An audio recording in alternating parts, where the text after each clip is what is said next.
saudara-saudara terima saya. Karena mereka kan sudah dengar-dengar, sudah ada isu-isu informasi. Saya sudah Kristen. Jadi saya rindu mereka, saya pulang. Ternyata di waktu saya 1 tahun bersama mereka di kampung halaman di mana saya dilahirkan dan dibesarkan, mereka tidak senang. Ya, saudara. Mereka tidak senang. Anak-anak menjauhi saya, bahkan orang tua usir saya. Bahkan saya dilaporkan ke Polsek karena saya masuk gereja pada saat itu. Karena daerah kami kan daerah konflik. Yang para jemaat dengan majelis-majelis di gereja itu merasa saya itu masuk gereja orang Islam atau ada yang memperalat saya bawa bom kah apakah pada saat itu. Tapi pas tengah malam jam 10 malam saya dijemput polisi, dibawa di polsek, ditanyakan di sana, kenapa kamu masuk gereja? Saya bilang, terus kenapa kalau saya masuk gereja? Tapi para jemaat dengan majelis ini yang dari gereja di tempat saya gereja itu belum mengatakan apa yang mereka duga, mereka curigai. Orang tuamu satu haji, terkenal di kampung sini. Kok kenapa kamu masuk gereja? Terus saya bilang, kiai pun orang tua saya. Apa ada hukuman di Indonesia ini untuk pindah ke satu agama? Kalau memang ada, silakan malam ini hukum saya sesuai dengan kemauan kalian. Tapi ya kalau tidak ada, saya pulang.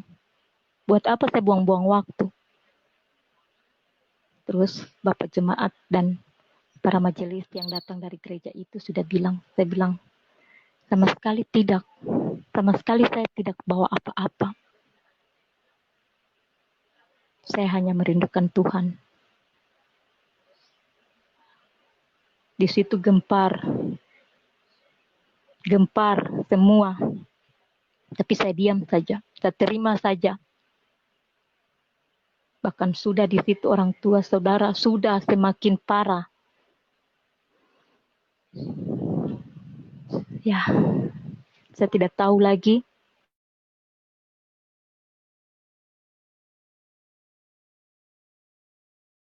Tuh, hidup sendiri di situ. Jadi, saya berdoa, Tuhan, saya harus bagaimana? Tidak mungkin saya bertahan hidup di tempat ini. Bawa saya di tempat di mana saya ikut Engkau, Tuhan. Sudah pagi saya berkemas barang. Yang saya bawa cuman apa? Koper kecil dengan berisikan pakaian berapa potong. Pulang di sini.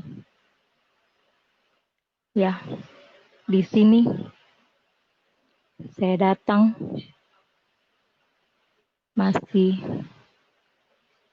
kemarin ada yang mengasihi saya, memberikan nafkah hidup saya,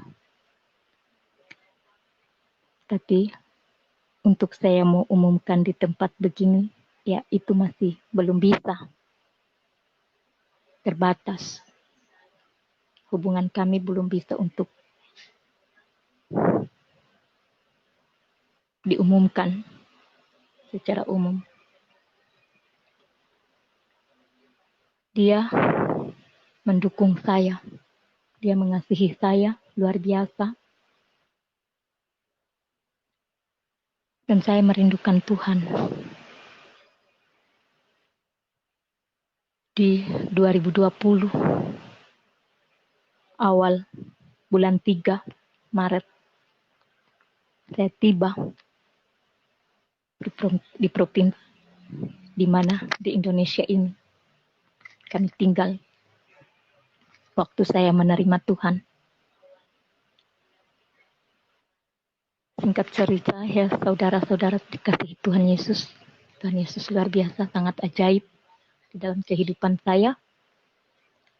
Walaupun saya sempat meninggalkan Tuhan pada saat itu, saya berpaling. Tapi saya berpaling bukan berpaling kembali ke Islam, tidak. Saya hanya sempat tinggalkan Tuhan. Tapi kerinduan saya akan hidup untuk melayani Tuhan semakin membara. Semakin sukacita saya dengan menangis. Tuhan, Engkau sangat baik. Walaupun saya sempat meninggalkan Engkau Tuhan, tapi Engkau tidak pernah meninggalkan saya. Tidak pernah meninggalkan saya seorang diri. Engkau menuntun di setiap langkah dan hidup saya Tuhan. Terima kasih atas kebaikan dan kemurahan kasih-Mu Tuhan. Tiap hari saya berdoa, tiap malam saya berdoa. Saya merindukan untuk dibaptis Tuhan. Pada saat itu, Paskah, tapi lockdown. Gereja tutup. Saya tidak tahu, saya rindu untuk masuk gereja di rumah Tuhan. Untuk beribadah, mendengar firman. Saya haus dengan firman Tuhan. Ya, saudara yang dikasihi Tuhan Yesus, Tuhan sangat baik dan menjawab doa saya. Tanggal 7 Juni, setelah kenaikan Isa Al-Masih, kenaikan Tuhan Yesus,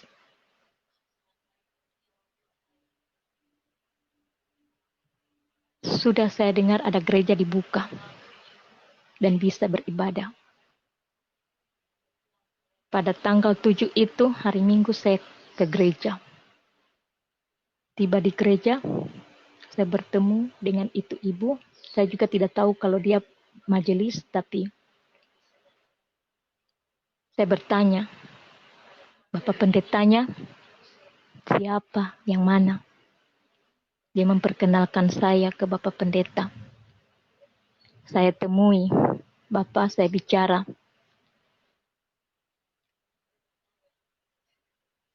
Saya ingin jadi jemaat di gereja sini.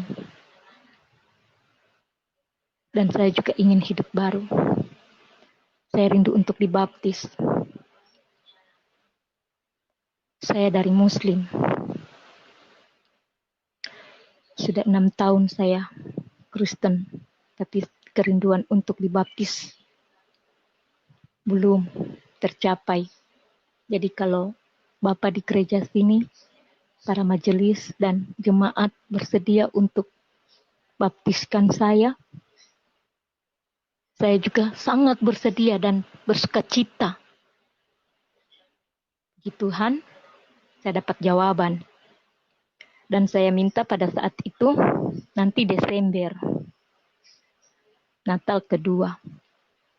Tapi setelah selesai ibadah, mereka kumpul, para bapak gembala, bersama ibu dan jemaat-jemaat dan majelis-majelis yang lainnya, memberi waktu untuk saya, bersedia mereka untuk membaptis saya tanggal 14 Juni. Dan langsung diberitahu sama saya, apakah bersedia tanggal 14 Juni kita akan baptis ibu. Ya. Dan ditanya sudah. Bapak Gembala itu sudah tanya, apa masih pakai nama Muslim? Saya bilang tidak lagi. Nama saya sudah diganti pada saat saya pertama malam kudus. Nama saya Grace Natalia. Oke, langsung dicatat. Kemudian harinya 3 hari saya ikut pengembalaan di gereja itu. Ternyata setelah saya melaporkan diri untuk baptis, ada yang ikut. Kami 5 orang dibaptis pada saat itu. Mereka sudah bersedia karena saya memberanikan diri minta untuk dibaptis. Berani menantang hidup dalam Tuhan Yesus. Apapun yang terjadi, saya tidak pikirkan dengan keluarga, saudara, anak, orang tua, karena mereka sudah membuang saya. Jadi saya tidak punya apa-apa, tidak punya harta warisan, tidak punya saudara, anak, orang tua, atau apapun. Yang saya punya hanya Tuhan Yesus dan Bapak Gembala di dalam gereja itu, jemaat, majelis, itu saudara orang tua saya. Ya, pada saat hari Minggu, tanggal 14 Juni, pagi, selesai kami ibadah, sudah dibaptis.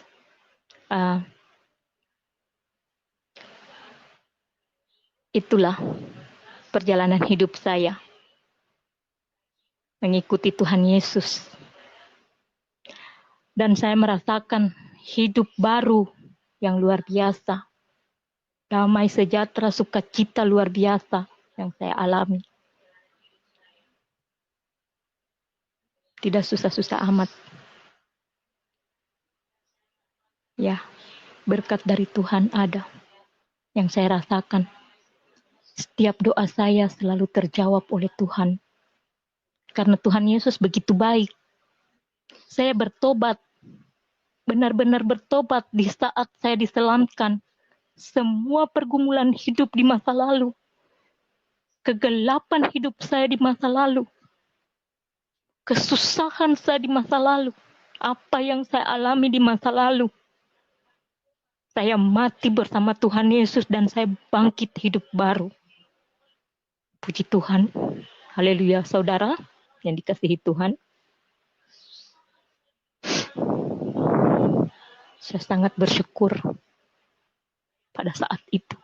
Saya tidak tahu ungkapkan hati saya itu. Ya saudara-saudara. Saya tidak tahu ungkapkan. Selesai saya dibaptis. Pulang ke tempat kontrakan kami. Yang bisa saya lakukan hanya menangis. Menangis. Dengan mengucapkan terima kasih Tuhan. Engkau sangat baik di dalam kehidupan saya. Engkau telah merubah saya Tuhan. Dan saya tidak akan menduakan kamu Tuhan. Apapun yang saya alami. Tetap saya di dalam kaki Tuhan. Tetap saya hidup di dalam Tuhan Yesus. Karena Tuhan Yesus ajaib dan luar biasa buat saya. Ini yang saya alami. Kasih Tuhan luar biasa terhadap hidup saya. Diri saya.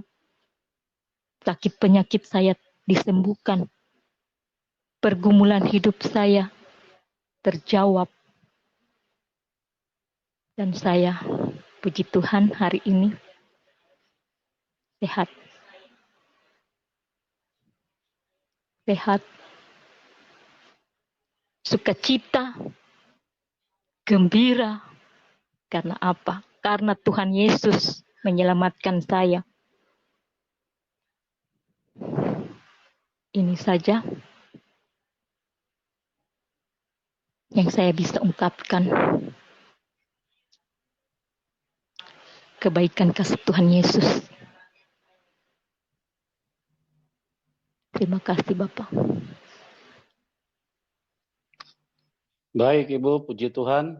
Terima kasih buat kesaksiannya yang luar biasa bahwa Yesus adalah Tuhan yang sangat baik dan Tuhan yang real Tuhan yang nyata, dan pada malam hari ini kembali menyatakan diri lewat kehidupan Ibu Grace, di mana pada waktu sebelumnya sering berdoa, tapi tidak ada jawaban sama sekali.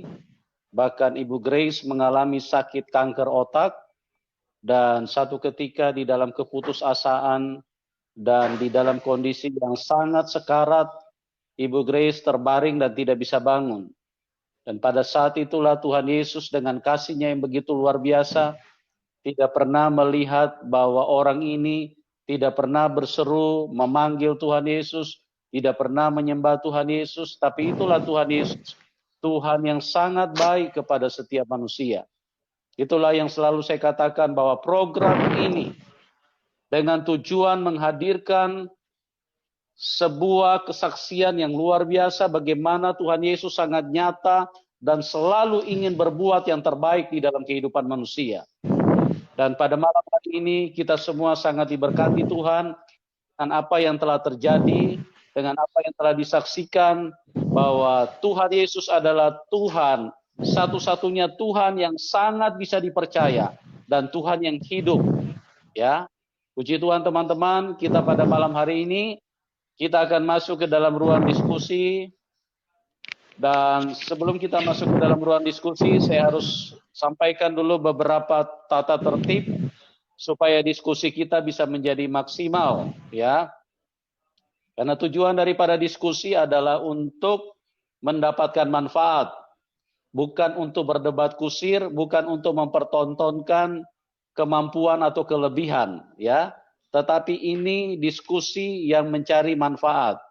Dan yang dibicarakan di dalam diskusi ini adalah bagaimana karya Tuhan, bagaimana kasih Tuhan yang telah ditunjukkan kepada seseorang, yaitu Ibu Grace Natalia, di mana dia mengalami kuasa yang sangat luar biasa. Dan di dalam diskusi, karena tujuan kita mencari manfaat, maka hal-hal yang perlu diperhatikan adalah tidak boleh menghakimi, ya, tidak boleh menghakimi kepada kelompok apapun, tidak boleh menghina kepada kelompok siapapun, ya. Dan di dalam diskusi yang intelektual, yang bermartabat, dan juga diskusi yang menarik, ya, supaya itu menjadi perhatian bagi kita semua. Jadi jikalau ada diskusi yang menghina atau menghakimi, maka saya sampaikan di awal, saya akan keluarkan Anda. Jadi mohon maaf, itu tolong diperhatikan ya, supaya kita bisa berdiskusi yang baik, yang benar-benar bisa bermanfaat buat kita semua. Dan saya juga menyampaikan bagi teman-teman yang tidak yakin dengan kesaksian ini, ya Anda boleh tinggalkan link ini, karena tidak ada yang paksa Anda untuk hadir di sini, ya. Jadi kalau Anda mau diskusi, silakan dari kelompok apapun, dari agama apapun, dipersilakan untuk masuk, karena tujuan kita supaya kasih Tuhan bisa menyentuh kita semua. Oke teman-teman, dan setiap penelpon saya beri waktu 5 menit karena ini cukup banyak yang masuk. Jadi kita harus menghargai teman-teman yang lain karena mereka juga berjuang ingin masuk, bahkan ada yang sudah berbulan-bulan, kadang baru bisa masuk, baru satu kali bisa masuk ya. Jadi kita mohon kerjasamanya, bukan membatasi, tapi kita harus saling pengertian supaya semuanya bisa menjadi maksimal di dalam kebaikan-kebaikan Tuhan. Oke, kita ke East Coast dulu. Selamat malam, Ibu. Selamat pagi, malam. Amerika.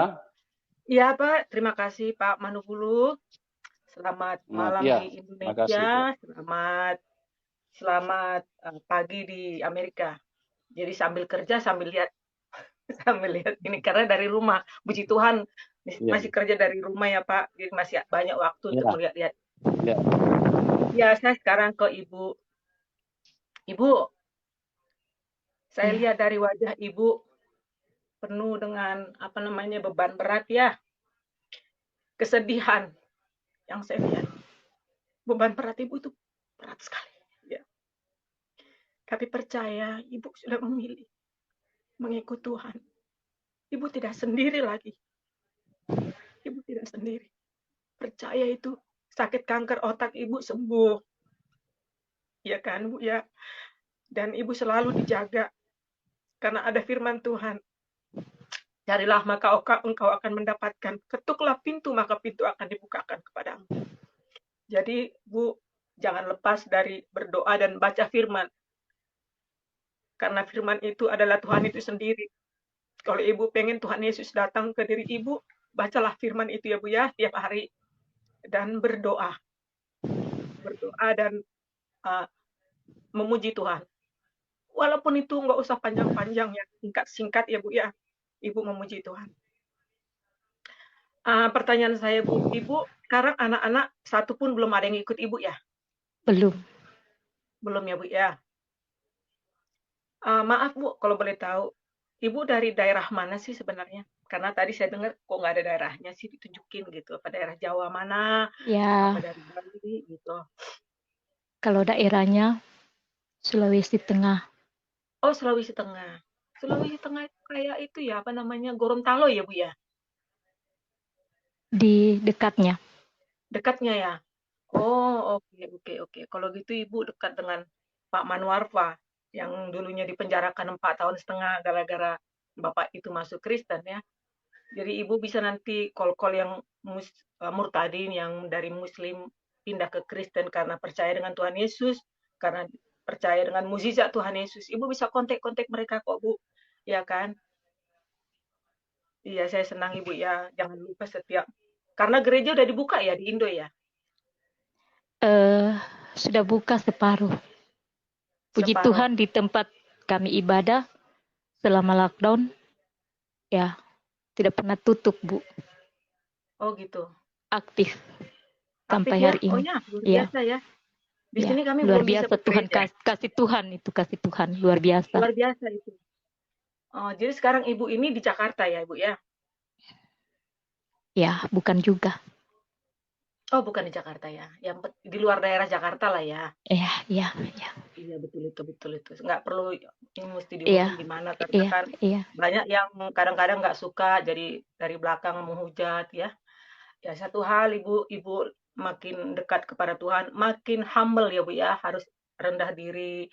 Kasih itu terutama kita tunjukkan, ya kan? Buahnya itu yang kita tunjukkan ke tetangga biar mereka tahu, oh, makin dia pindah ke Kristen, makin dia rendah hati walaupun dicaci maki seperti Ibu bilang makin rendah hati ya.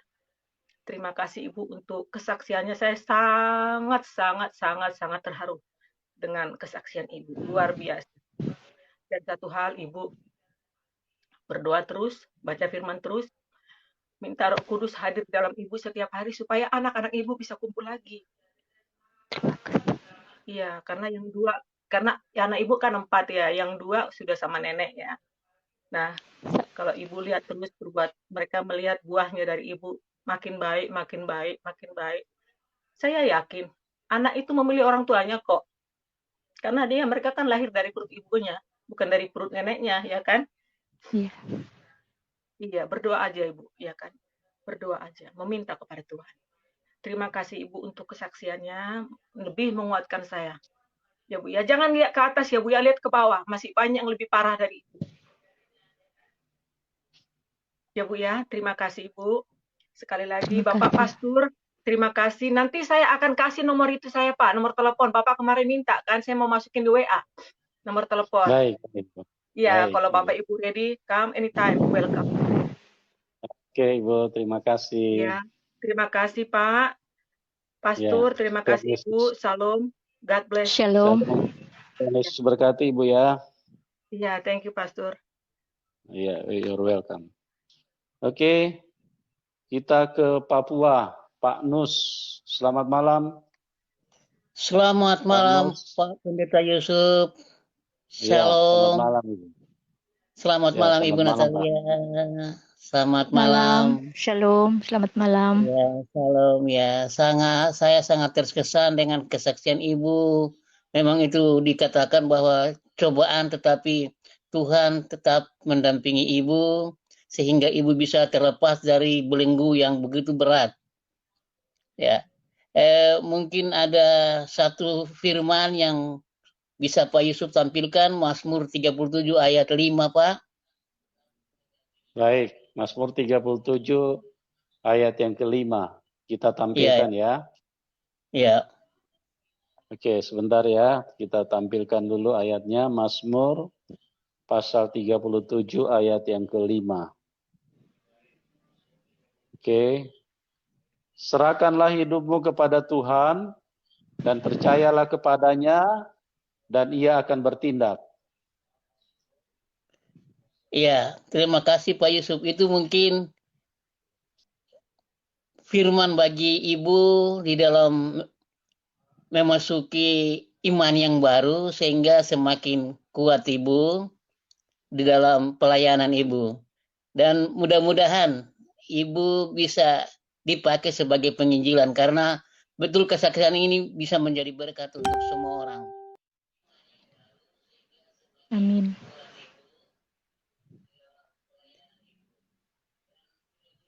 Jadi posisi Ibu mungkin di daerah Poso Kak Ibu ya? Oh iya iya iya. Iya. Mungkin tempatnya masih di ini Pak, privat gitu loh. Oh iya iya iya iya iya iya. Iya. Ya, jadi Iya. apa? Mungkin nanti chat pribadi aja ya Pak Nus ya. Iya Pak, iya Pak, iya Pak, iya. Ya, untuk Iya, Pak. keamanan. Ya. Iya, memang begitu mengikuti Yesus memang beban cukup berat mengikuti memikul salib itu, Ibu. Tapi yakinlah bahwa setiap langkah sesuai dengan lagu yang ada, tiap langkahku diatur oleh Tuhan. Jadi dimanapun Ibu berada, pasti Tuhan menyertai. Mungkin itu aja yang bisa saya sampaikan. Ya, terima kasih Ibu atas kesaksiannya dan terima kasih Pak Yusuf atas Baik, Pak Nus. channelnya. Ya, ya, kita di Papua sangat merindukan untuk channel Pak Yusuf lebih eksis lagi, Pak. Terima kasih Amin. Pak Terima Yusuf. kasih, Pak. Ya, ya, shalom. Oke, Tuhan berkati, Pak. Pak Nus, shalom. Oke, kita ke Taufik. Pak Taufik, selamat malam. Pak Taufik. Tombol suaranya, Pak. Pak Taufik. Ya, putus. Nanti masuk lagi ya. Ya, kita ke Siantar. Selamat malam, Pak Hasan. Shalom Pak. Ya, Shalom, saya Pak. Gimana Pak? Silakan Pak. Kota-kota sekitar kami sudah menyambut kehadiran Bapak di channel ini Pak. Kota Medan, Tuhan, kota terima kasih. Sahan dan sebagainya. Jadi Ya, saya Pak. kenal Ibu tadi Pak. Kepada Ibu, saya ke narasumber Pak ya. Ya, silakan, Halo. silakan Pak Hasan. Ya, shalom Bu. Shalom, selamat malam. Jadi saya rindu kan kalau Ibu berkenan mungkin ada yang bisa mengisahkan story Ibu perjalanan bersama Yesus dibuat satu media yang sangat membangun kami. Karena perjalanan Ibu itu bersama Tuhan itu mungkin banyak narasumber yang akan membukukan kisah Ibu bersama perjalanan Ibu bersama Tuhan. Jadi saya dapatkan luar biasa Ibu bahwa Yesus itu jadi pribadi Bu ya. Bukan dari doktrin agama lagi Bu dapatkan, tapi dari suatu pribadi yang benar-benar hidup. Ya, suatu pribadi yang gitu luar biasa kami lihat. Oke, saya kembali kepada Pak Manubulu, Bu. Oke. Ya, saya kepada Pak Manubulu. Silakan Pak Hasan. Nah, saya mau tanya Bapak, bagaimana kasih karunia itu bekerja gitu luar biasa di Indonesia, Pak? Ya, memang itu merupakan penggenapan dari firman Tuhan ya Pak. Di dalam Yoel sudah tertulis dan diulangi kembali di Kisah Para Rasul bahwa pada hari-hari terakhir Tuhan akan mencurahkan rohnya ke atas semua manusia sehingga hal-hal yang supranatural terjadi dan ini adalah sesuatu yang luar biasa karena janji Tuhan bukan hanya satu bangsa, tapi seluruh bangsa, Timur Tengah, dan semua itu akan dilanda dengan kasih karunia Tuhan, karena memang itu adalah hakikat daripada Allah itu sendiri. Dia adalah pribadi yang sangat baik. Dia adalah lautan kasih. Dia adalah lautan kebaikan. Jadi dia hadir untuk memberi kebaikan kepada semua manusia. Manusia yang sakit disembuhkan, yang putus asa diberi penghiburan, diberi jalan keluar, yang preman, yang hidup dalam kejahatan dibebaskan. Supaya apa? Supaya manusia bisa masuk surga, supaya manusia dilepaskan dari ikatan setan, dari belenggu-belenggu roh agamawi, dilepaskan supaya mereka semuanya bisa pulang ke surga. Karena Tuhan sangat mengasihi dan sangat cinta kepada manusia. Dan itulah yang terjadi kita lihat di Indonesia saat ini. Dan bukan hanya di Indonesia, seluruh dunia kasih Tuhan sementara dicurahkan secara berlimpah-limpah sebelum Tuhan Yesus datang untuk menghakimi dunia ini. Karena satu ketika penghakiman akan dijatuhkan kepada dunia ini, bahwa jikalau dunia menolak, jikalau manusia-manusia menolak kasih karunia Tuhan, artinya jangan salahkan Tuhan kalau pada hari terakhir penghakiman akan dijatuhkan. Ya, mungkin itu yang saya bisa sampaikan kepada Pak Hasan, kiranya bisa menjadi jelas dan menjadi berkat. Oke, salam kepada yang lain, Pak. Oke, baik. Baik, Pak Hasan. Tuhan Yesus berkati. Amin. Oke, kita ke Cafe Kristuber. Selamat malam.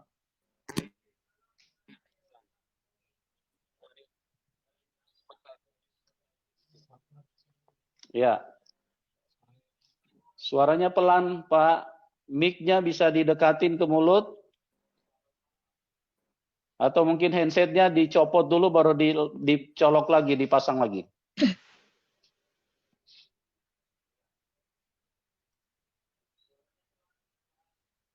Ya, Cafe. Bisa dengar? Halo.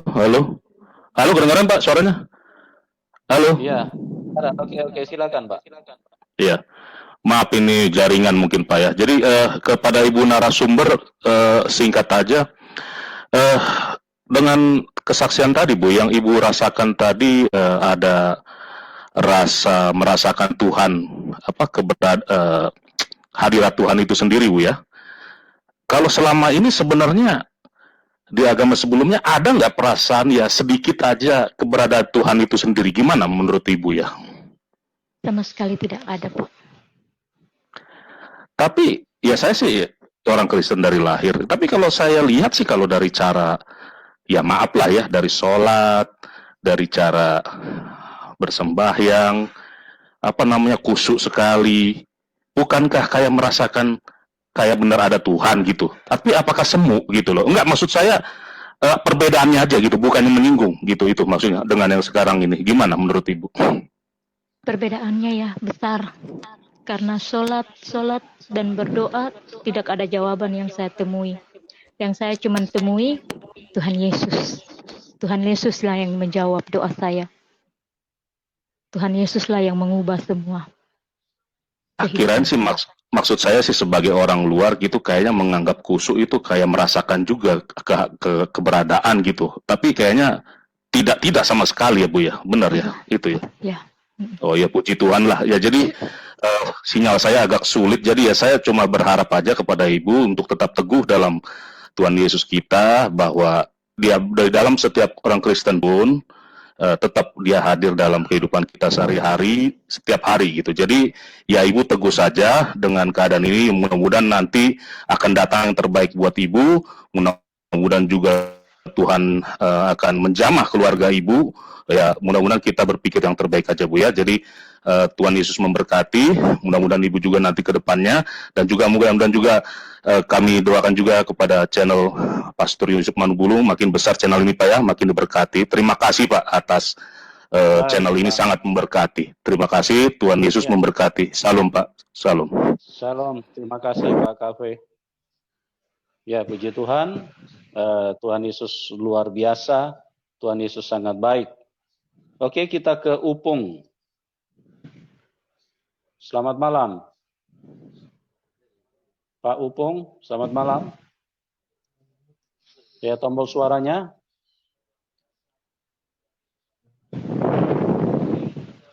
Tombol suaranya diaktifkan, jangan di-mute. Upung, selamat malam. Halo. Sekali lagi.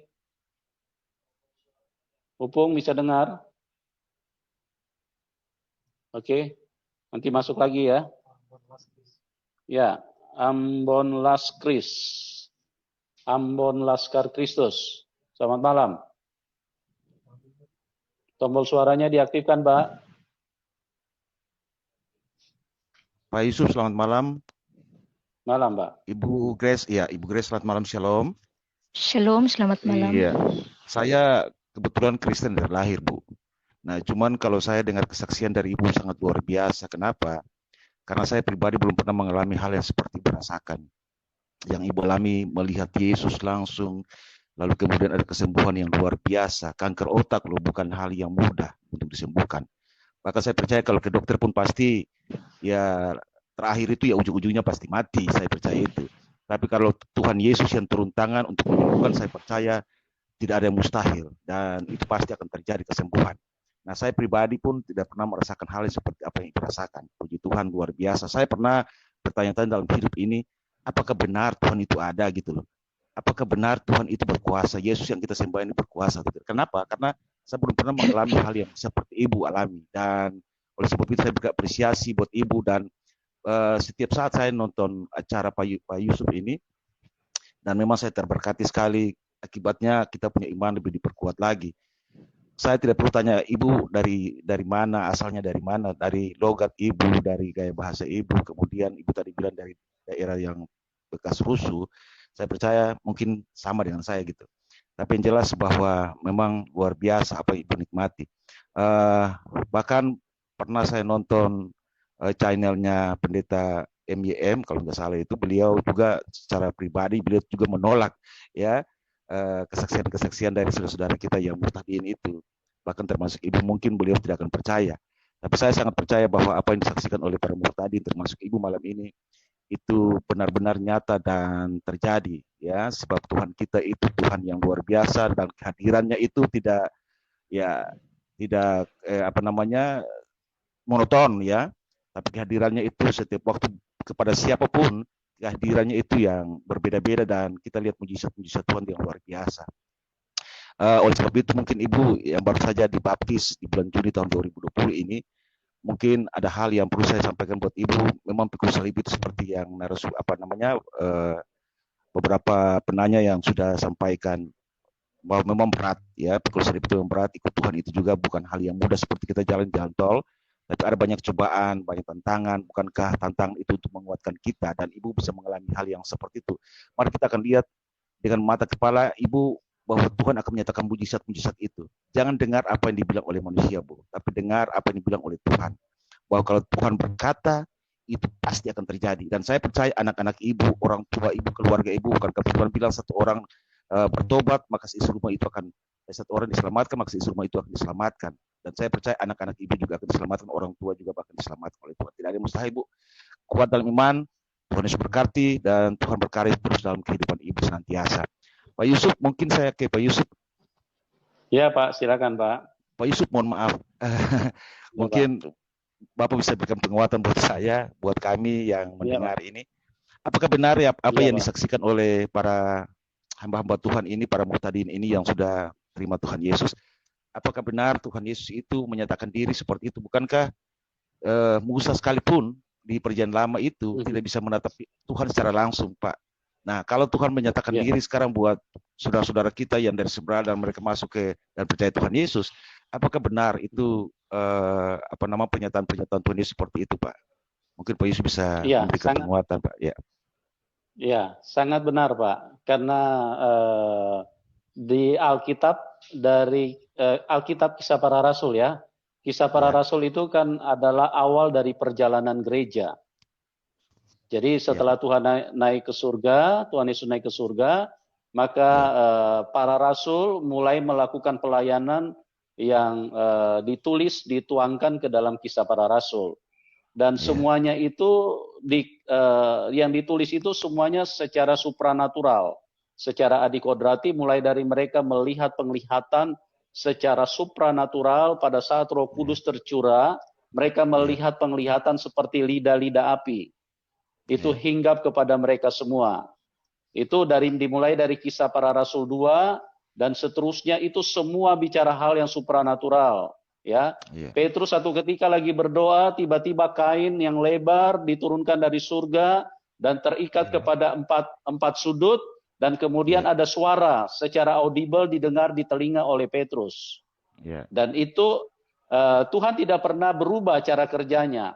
Untuk memberikan peneguhan kepada gereja, maka hal-hal itu perlu dilakukan oleh Tuhan.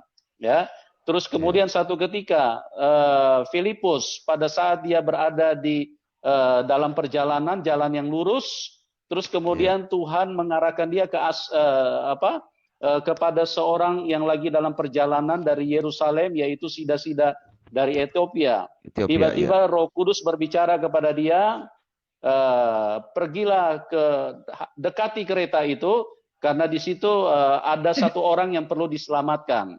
Gitu. Kalau Tuhan Yesus tidak bekerja dengan cara yang supranatural, maka Sida-Sida di Ethiopia itu tidak akan mengenal keselamatan. Karena pada waktu itu dia sedang di dalam membutuhkan tuntunan. Nah, terus kemudian banyak sekali, Pak. Saya kan tidak bisa jawab satu-satu ya. Terus kemudian kita ingat Cornelius. Cornelius saat dia berdoa, dia belum mengenal Tuhan Yesus. Dan apa yang terjadi? Tiba-tiba dia melihat malaikat berdiri di depan dia dan dia dengan gemetar. Terus kemudian malaikat itu berkata, pergilah, suruhlah orang untuk menjemput yang namanya Petrus. Ya, jadi itu juga bersifat penglihatan, Pak. Terus pada saat Paulus di penjara, tiba-tiba apa yang terjadi? Penjara itu terbuka pintunya dan terjadi sesuatu yang sangat adikodrati, dan itu juga menyelamatkan kepala penjara di situ. Jadi Tuhan punya cara kerja itu semuanya patokannya, basicnya itu di Kisah Para Rasul. Cuman setan aja, Pak, yang tidak akui. Cuma setan saja yang tidak akui hal-hal supranatural. Karena setan tidak ingin manusia diselamatkan, gitu loh. Nah, kalau ada orang-orang yang mengatakan bahwa kesaksian ini adalah kesaksian bohong, itu berarti setan sudah masuk dalam pikirannya. Iya, benar, Pak. Terlalu banyak, Pak, kalau saya mau cerita satu persatu. Terus bagaimana Petrus pada waktu itu sedang di dalam penjara, terus kemudian diikat kaki dan tangannya, tiba-tiba malaikat masuk dan tepuk. Dia suruh bangunkan dia, dan semua rantai-rantai putus, dan kemudian dia dibawa keluar, dan pintu penjara terkunci dengan rapi pada waktu itu. Dan apa yang terjadi? Justru karena Tuhan bekerja dengan begitu, makanya banyak jiwa bisa diselamatkan. Terus satu hal lagi kita harus ingat, ya. Pastor, mungkin satu hal yang saya mau tanya. Iya, Pak. Mungkin saya mau tanya ini, Pak. Bukan saya tidak percaya, saya sangat percaya, Pak. Cuman kalau kita berdasarkan pendeta MBM itu, beliau katakan kelihatannya tidak alkitabiah, Pak, penampakan Yesus itu. Artinya di Alkitab tidak menjelaskan bahwa Yesus pernah menampakkan diri secara langsung, Pak. Artinya Yesus belum pernah menampakkan diri. Artinya menurut beliau, Pak. Makanya beliau tanya, apakah Yesus yang menampakkan diri bagi para murtadin itu? Suaranya kecil, Pak. Suaranya kecil. Iya. Wajahnya seperti suaranya apa? Kecil. Oh, sorry, Pak. Iya, artinya pendeta MYM bilang bahwa yang Yesus nampakkan diri itu wajahnya seperti apa, putih atau hitam, matanya menyala atau tidak gitu. Yang beliau tanyakan, sebab kayaknya tidak alkitabiah menurut beliau. Kalau saya sih percaya, Pak. Tapi yang tadi Bapak sampaikan itu penampakan bukan penampakan Yesus secara langsung pada Petrus, Paulus dan seterusnya, tapi malaikat yang menyatakan diri. Lalu kemudian ada apa yang lain gitu ya. Penjara terbuka dan sebagainya. Artinya penampakan pribadi Yesus itu yang nggak ada dalam firman, Pak. Menurut Pak MYM. Makanya saya mau tanya Bapak ini. Saya sih percaya, Pak. Saya percaya, sangat percaya, Pak. Saya sangat percaya. Iya, Pak. Mungkin Bapak bisa memberikan penjelasan. Iya. Kalau Tuhan punya cara kerja itu, Pak, artinya dengan berbagai hal yang menurut keputusan Tuhan itu sendiri. Apakah dia suruh malaikat kah? Apakah dia berbicara dengan suara secara audible kah? Itu kan sama dengan seperti yang disaksikan oleh para murtadin kan? Ada yang mereka tidak lihat mukanya, cuma mereka melihat suaranya. Ada yang lewat mimpi, ada yang lihat dengan mata telanjang, dan semuanya tidak ada yang sama. Jadi tergantung bagaimana Tuhan punya karya supaya apa? Kenapa tidak pernah sama Karena Tuhan itu benar-benar ingin supaya manusia itu yakin gitu loh. Kalau sama, kan nanti orang bisa menuduh ini ceritanya sama aja, ini pasti dikarang-karang, sudah settingan. Makanya semua murtadin itu punya pengalaman yang berbeda. Gitu. Amin. Ya, punya Pak, pengalaman yang berbeda, Pak. Itu untuk meyakinkan bahwa Tuhan itu terlalu kaya dengan hal-hal yang supranatural, ya. Baik, Pastor. Jadi Ya, dari kesaksian demi kesaksian yang tidak sama itu bisa menunjukkan bahwa tidak ada settingan di situ. Yes, ya. Ya, Pastor. nah saya sendiri pun juga melihat Tuhan Yesus, Pak. Oh, amin. Saya sampai saya punya tangan ini menusuk Tuhan punya tangan yang lobang itu, Pak. Ini tangan saya sudah tusuk sendiri, Pak. Jadi kalau ada orang yang mau membantah itu, ya itu karena mereka tidak mengalami. Oh ya, Pak. Ya, Pak. Saya punya tangan ini, Pak, jari tengah ini, Pak, jari tengah tangan kanan saya ini sudah pernah tusuk itu apa? Tuhan punya lubang paku itu di telapak tangan itu. Amin, Pak Yusuf. Ya, seperti itu ya, Pak. Pastor, terima kasih banyak, Pastor. Terima kasih banyak. Ibu Grace, terima kasih banyak. Pak. Tuhan Yesus memberkati Ibu Grace, Tuhan Yesus memberkati Pak Yusuf. Channel ini juga diberkati. Tuhan Yesus memberkati kita semua. Selamat malam, Pak. Shalom. Amin. Shalom, Pak. Ya, maju terus, Pak. Oke. Kita ke Has. Selamat malam. Selamat malam. Ya, malam. 1, 2, 3. Bisa dengar suara, Pak? Ya. Bisa. Silakan, Pak. Baik, Pak. Saya ke Ibu Grace narasumber dulu, Pak, ya. Shalom, Bu Grace. Shalom, selamat malam, Pak. Ya, tadi kan saya dengar kesaksian Ibu. Ibu kan berdoa itu di tengah sakit penyakit yang sudah semakin krodit lah gitu, semakin mengganas. Ibu berdoa sebelumnya kepada Allah, nggak dijawab. Terus berdoa kepada Tuhan dengan mengatakan ini, Tuhan sembuhkanlah saya, ya kira-kira begitu ya. Bukankah Engkau yang menyembuhkan orang sakit? Bukankah Engkau Tuhan yang membangkitkan orang yang mati? Nah, kenapa Ibu bisa mengatakan itu, Bu? Sebelum Tuhan Yesus nanti kan menampakkan diri itu di ruangan di kamar Ibu ya. Nah, maksud saya, mengapa kata-kata doa itu bisa Ibu katakan begitu? Bisa Ibu terangkan, Bu Grace? Karena saat itu saya sudah tidak sanggup. Sudah pasrah hidup.